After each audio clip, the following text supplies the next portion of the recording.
আরে পাগলের বেটি। আচ্ছা মা, সমস্যা নাই। আর 3 নাম্বার কথা হচ্ছে, ভালো করছে না মা? আর সংসারে সুখ আর সুখ। বৌমাটা যে কই গেল? বৌমা, বৌমা। জি মা, আমাকে ডেকেছেন? শোনো বৌমা, তুমি তো আমার বাড়িতে আসছো মাত্র একটা দিন হলো। আমি তোমাকে কয়েকটা কথা বলবো, বলেন না কি বলবেন? সংসার জীবনে সারাটা জীবন তুমি এই কথাগুলো মনে রাখবা। আচ্ছা।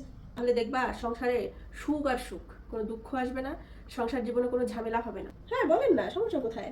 কখনো কোনো দিন যতই বিপদ আসুক, যতই বিপদের সম্মুখীন হও তুমি, কখনো স্বামীর নাম মুখে আনবা না।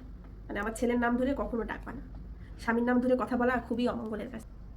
আমি দেখো না, আমি আমি তোমার শাশুড়ি, আমি কোনো দিনও বিয়ে হওয়ার এই যে 40টা বছর হয়ে গেল, বিয়ে হওয়ার এই বয়সে কখনো আমি আমার স্বামীর নাম মুখে আনিনি, তোমার শ্বশুরের নাম আমি মুখে তুলে কথা বলিনি। আমার শাশুড়ি, আমার বিয়ে হয়ে যেদিন আমি এই বাড়িতে প্রথম পা রাখি, সেদিনই আমার শাশুড়ি আমাকে, এই যে আমি তোমাকে যেভাবে বলতেছি, আমার শাশুড়ি মাও আমাকে এভাবে বলছে।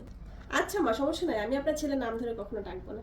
আমার ভাসুর, শ্বশুর, স্বামীর নাম যেমন মুখে আনা যায় না, স্বামীর নাম ধরে যেমন কথা বলা যায় না, স্বামীকে যেমন সম্মান করতে হয়, সেরকম শ্বশুর ভাসুর, শ্বশুর ভাসুরের নামও একদম মুখে আনবা না।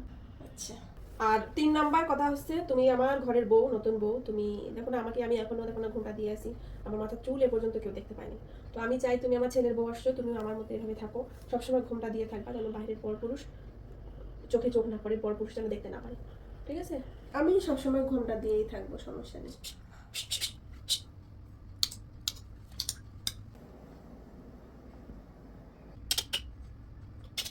কি হয়েছে তোমার? এরকম করতেছো কেন? ও আল্লাহ, কোন পাগলকে আমার ছেলের বউ করে আনছি। আমি আমার ছেলের নাম ধরে ডাকতে নিষেধ করছি দেখে তুমি এভাবে ডাকবা? এভাবে ডাকলেও কিভাবে ও বুঝবে যে তুমি ওকে ডাকছো? ডাকো ডাকো ডাকো, তুমি নাম ধরেই ডাকো বৌমা। তুমি আজকে থেকে নাম ধরেই ডাকো, সমস্যা নাই। নাম ধরেই ডাকো। বৌমা, কি রান্না বান্না করছো বৌমা? মা, আপনি কিচেনে কেন? আপনার কিছু লাগলে জাস্ট আমাকে বলবেন। আপনি এখানে কেন, কি করেন? আচ্ছা, এক কাপ চা দিতে পারবা বৌমা?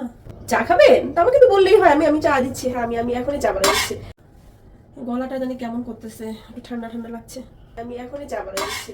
চোখ মুখ ঢাকা, তুমি কিভাবে কাজ করছো আমি তো বুঝতে পারছি না। ঘোমটা দিয়ে রান্নাঘরে রান্না করছিলাম। ভালো করছে না মা? আপনি তো বলছেন যে ঘোমটা দিয়ে থাকতে সব সময়, যেন কেউ আমাকে না দেখে, আমার মুখ না দেখে, আমার চুল দেখতে না পায়। আরে পাগলের বেটি, আমি তো তোমাকে এই ঘোমটা দিতে বলি নাই। আমি বলছিলাম যে সবসময় পর্দা দিয়ে থাকবা, সবসময় মাথায় কাপড়, শাড়ির আঁচলে যেভাবে দিয়ে থাকবা, পরপুরুষ যেন তোমার চুল দেখতে না পারে। এই ঘুমটা তো বলি নাই। তুমি যদি সবসময় এই ঘুমটা দিয়ে থাকো, তো কাজ করবা কিভাবে, তুমি চলাফেরা করবা কিভাবে? বোকামি। সরাও সরাও, ঘুমটা সরাও। এখনই ভালো করে মাথায় কাপড় দাও, সরাও। আচ্ছা মা, এখন থেকে তাহলে আর আমি ঘুমটা দিব না। বোকা বউ আমার। ওকে, এক কাপ চা হলে বৌমা আমাকে ডাক দিও। তা আপনি যান, আমি চা নিয়ে আসছি। আমি আসতেছি।